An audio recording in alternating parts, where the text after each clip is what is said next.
The Biden administration is in absolute shambles. How's it going, guys? Welcome back to Unwoke Thoughts. We are talking about Joe Biden. Yes, that's correct.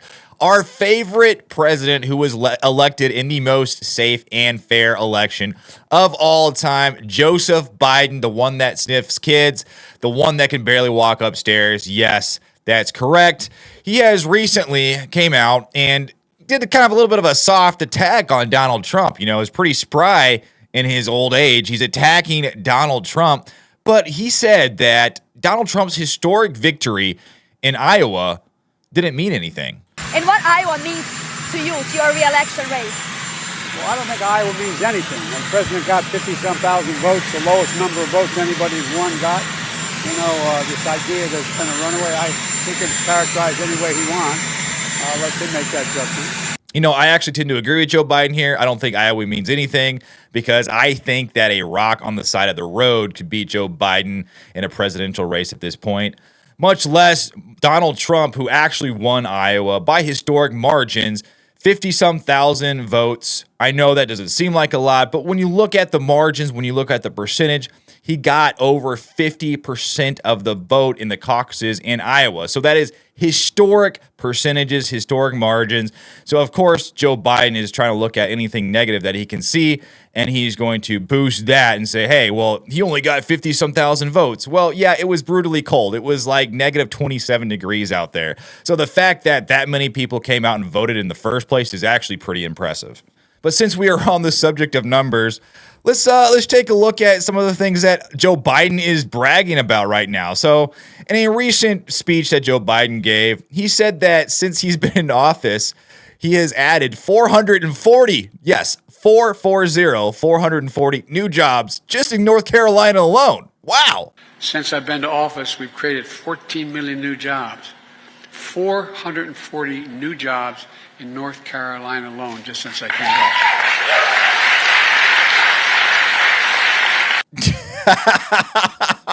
It's so funny. 440 new jobs just in North Carolina alone. And then everyone cheers, or the 4 or 5 people that are in the audience cheer for him.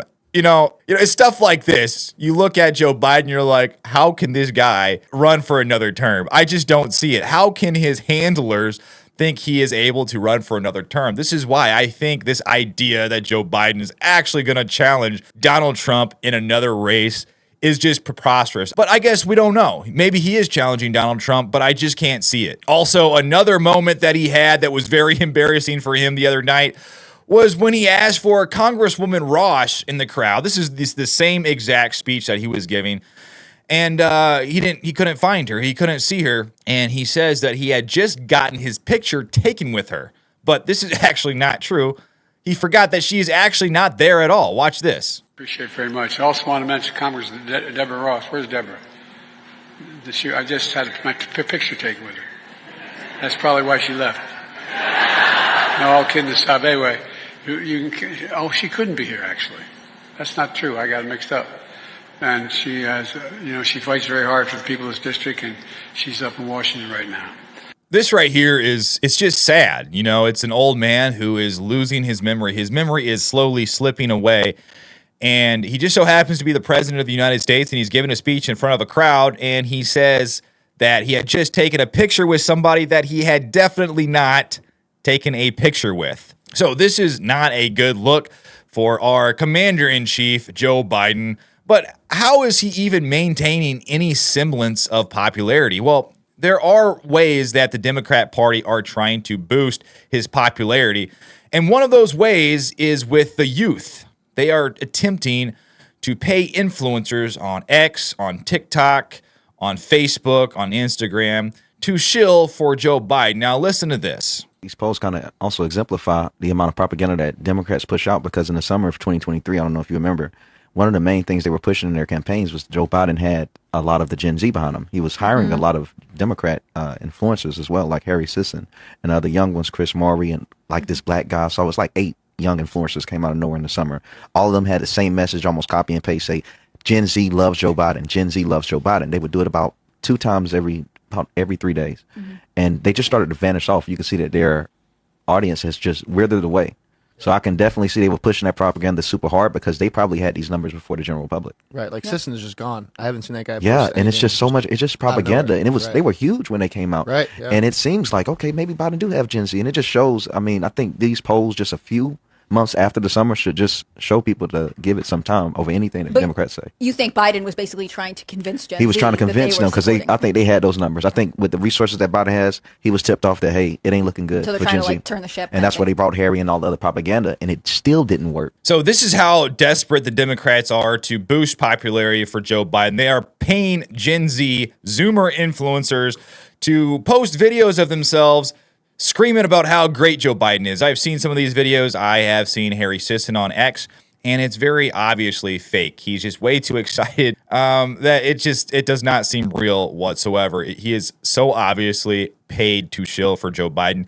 And it just goes against your own judgment, your own reality when you look at somebody that is actually excited about a Joe Biden presidency. It just doesn't make sense in any world, especially someone as young as some of these influencers like Harry Sisson. But that is how desperate they are to try to boost Biden's popularity, and it's just not working. Obviously, this was Dom Luker. He went on Timcast last night, and he talked about it, and he said it's not even working. They've all but disappeared now because any initial boost they got from these influencers trying to shill for Joe Biden is very quickly waning away. But not only that, we are actually seeing some historic support for Donald Trump. Now, this is not exactly support for Donald Trump, but I think this kind of shows how mindsets are shifting a little bit. The other day, Jamie Dimon, the CEO of JP Morgan, went on CNBC, and he was talking about how people should be more respectful of their fellow citizens when he was referencing Trump supporters. We've got this great hand, but when people say MAGA,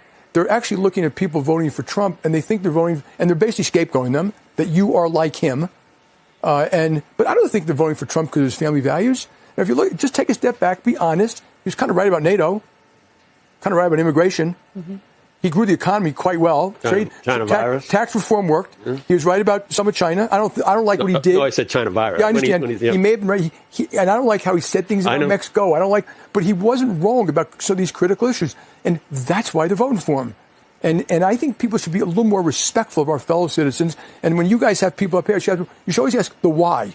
Not like it's a binary thing. You're supporting Trump, you're not supporting Trump. Why are you supporting Trump? It's hard to hate 75 million of your fellow Americans. I agree. It's done quite well. And, the Democrats have done a pretty good job with the deplorables, hugging onto their Bibles and their beer and their guns. I mean, really? Could we just stop that stuff and actually grow up and treat other people with respect and listen to them a little bit? I think this is important here because this conversation 4 years ago would have never made it on national TV, especially a station like CNBC. But here you have the CEO of JP Morgan saying that, hey, we should ask why people are supporting Trump. And that's very important because here now you have people asking the real questions. Why do we see this support, this historical support for Trump? But on the flip side, you see Joe Biden, who is absolutely hemorrhaging support. I believe his approval ratings now are around 30%. So you are seeing a kind of a shift in the political landscape right now. But what do you guys think? Do you think Donald Trump's win in Iowa means anything? Do you think Joe Biden will run for another term, or do you think they're going to snatch him out last minute? Let me know down below in the comments. Like and subscribe to this channel. I would really appreciate it. But until then, I will see you on the next one.